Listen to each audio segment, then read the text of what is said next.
Com a tot arreu, a Dublín, les pilones de protecció a les voreres acostumen a ser força insípides, però per motius ben diversos en alguns carrers de la ciutat, aquests elements del mobiliari urbà agafen una dimensió diferent, cridant l'atenció de manera positiva als qui passen pel costat. És el cas de les pilones llapis, que amb un disseny cridaner i innovador ja fa anys que han començat a aparèixer a la rodalia dels centres escolars. Que tinguin forma de llapis no és una decisió presa a l'atzar, sinó que, segons alguns estudis, els infants paren més atenció si la pilona és un llapis que no pas si és una estructura de ferro sense més ni més. I el mateix per als automobilistes, atès que són una manera subtil d'alertar que allò és una zona escolar. D'altra banda, les pilones són molt fàcils d'instal·lar, fet que permet de modificar la seva distribució en funció de les necessitats del trànsit o de l'escola, a banda d'afegir un toc de personalitat alegre a l'exterior del centre,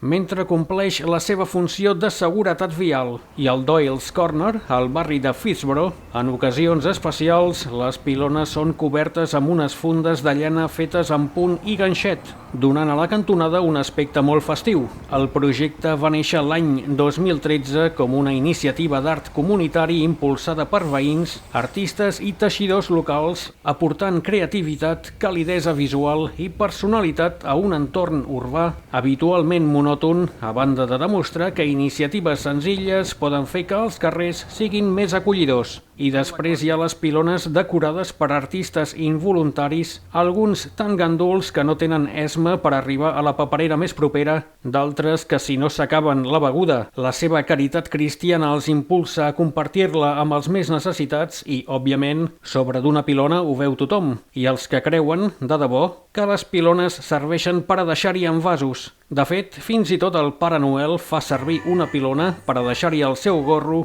quan sua massa en anar carregat amb tants regals. Santa Claus is coming to town.